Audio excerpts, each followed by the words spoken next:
आज छात्रों और युवाओं को बीपीएससी में क्या होता था आपके समय में, लोग भूले नहीं हैं कि मुख्यमंत्री आवास से बीपीएससी की लिस्ट बनती थी। आज बीपीएससी में कड़ाई हुई है। हम छात्रों युवाओं से हर स्तर पर बात करने को तैयार है। और आपके कालखंड में क्या था, बीपीएससी ने भी उनके ग्रीवांस को एड्रेस किया है। लेकिन जो लोग राजनीति रोटी सेकना चाहते हैं इस पर, उन्होंने युवाओं को जमीन लेकर नौकरी देने का काम करने वाले लोग हैं, ये वो लोग हैं। जो भी विषय है छात्र नेता के, जो भी लोग हैं उनके साथ डायलॉग करने को सरकार तैयार है। लाठियां बरसाई गई सर, कई ऐसे अभ्यर्थी थे जिनका पैर हाथ में टूट गया है। देखिए, वो शासन प्रशासन का जो नियम है, जो कानून को सिस्टम है।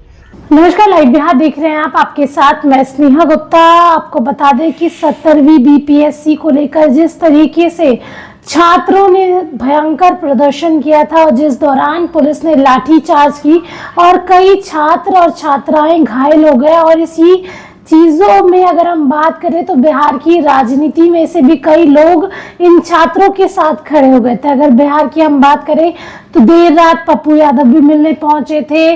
बिहार के नेता प्रतिपक्ष यानी कि तेजस्वी यादव ने भी जहां थे वहां से ही लाइव आकर बीपीएससी के अभ्यर्थियों का समर्थन किया और कहा कि सरकार की मनमानी रवैया है और साथ में बीपीएससी आखिरकार छात्रों की बात क्यों नहीं सुन रही।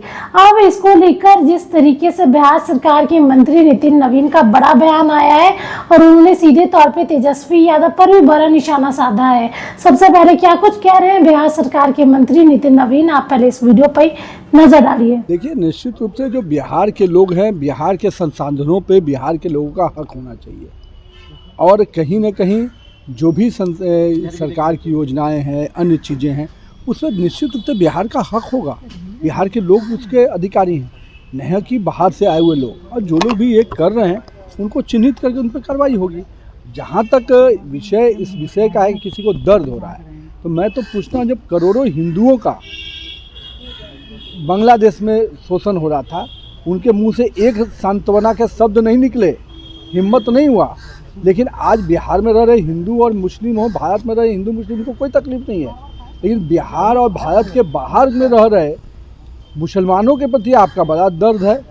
आज हिंदू जो वहाँ मारे जा रहे हैं, जो शोषण हो रहा है, उससे आपका एक शब्द निकलता नहीं है। तो ये किस आईने से देखते हैं, ये आपको समझना चाहिए। इनका आईना केवल वोट बैंक है, इनका आईना देश और बिहार के लोग नहीं है। बीपीएससी पर लाठीचार्ज को लेकर के तेजस्वी यादव कह रहे हैं कि मुख्यमंत्री जी को होश नहीं है, अफसरशाही चरम सोए हुए हैं मुख्यमंत्री जी। तेजस्वी यादव जी किन शब्दों का प्रयोग करते हैं जो खुद वो अपने काम करते हैं। आज तक नेता विपक्ष के होकर कभी सदन में देखा कि कोई बड़े मुद्दों को उठाकर बात करते हुए नजर आए हों। ज़्यादातर तो समय उन्होंने प्रवास में बिताए, और वो भी प्रवास कहाँ, तो विदेशी प्रवास में।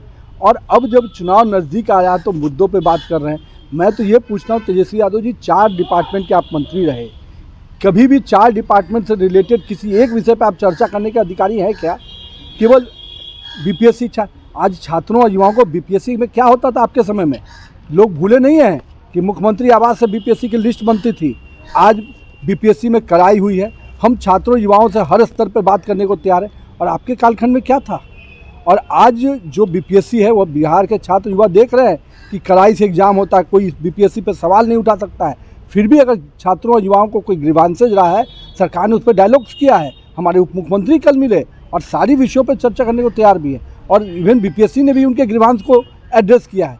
लेकिन जो लोग राजनीति रोटी सेकना चाहते हैं इस पर, उन्होंने युवाओं को जमीन लेकर नौकरी देने का काम करने वाले लोग हैं, ये वो लोग हैं। सर, लाठियां बरसाई गई सर, कई ऐसे अभ्यर्थी थे जिनका पैर हाथ में टूट गया है। देखिए, वो शासन प्रशासन का जो नियम है, जो कानून को सिस्टम है। लेकिन हम युवाओं और छात्रों से हमेशा अपील करते हैं कि आइए, ये सरकार आपकी सरकार है, आपके साथ हर स्तर पर बातचीत करने को तैयार है। जहाँ भी आपको लगता है बात करेंगे, और जो भी समाधान आपके ग्रीवांसेज को एड्रेस किया गया है, और भी कोई मन में कोई बातें हैं तो उसमें पर उस स्तर पर बात होगी। शुरुआत कब से होगी? इतना फरवरी 15 अगस्त के पहले हम लोगों ने प्रायोरिटी कॉरिडोर पे काम किया है। माननीय मुख्यमंत्री जी का जो निर्देशन था, माननीय डिप्टी सीएम लोग का निर्देशन था, उस निर्देशन पे हम लोगों ने काम किया है। विभाग ने पिछले 3 महीने 4 महीने उसकी पूरी समीक्षा की है। और हम लोगों ने अब प्रायोरिटी कॉरिडोर को तुरंत में इम्प्लीमेंट करने के लिए करीब राज्य योजना से भी हम लोगों ने 150 करोड़ रुपया दिया है। और हम लोग का पूरा प्रयास है कि 15 अगस्त के पहले बिहार और पटना के लोगों को मेट्रो पे सफ़र करने का मौका मिले। सर, छात्र नेता को गिरफ्तार भी किया गया सर। पहला फेज आपको मलाई पगड़ी से लेकर ISBT का जो बस स्टैंड है वहाँ तक है। जो भी विषय है छात्र नेता के, जो भी लोग हैं उनके साथ डायलॉग करने को सरकार तैयार है। तो सुना आपने, सीधे तौर पे उन्होंने कहा है कि जो भी मुद्दा चल रहा है उसमें राजनीतिक रोटी सेकी जा रही है।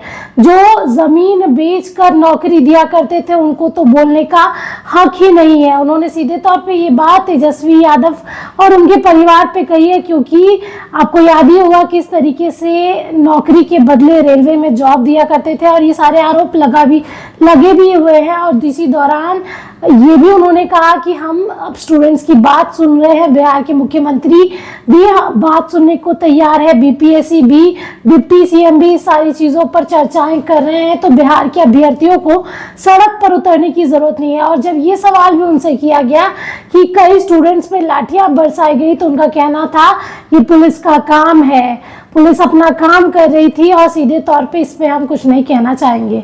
तो बिहार सरकार के मंत्री नितिन नवीन क्या कुछ कह रहे थे ये आपको सुना रहे थे। आप बने रहिए हमारे साथ, तब तक के लिए बहुत बहुत शुक्रिया।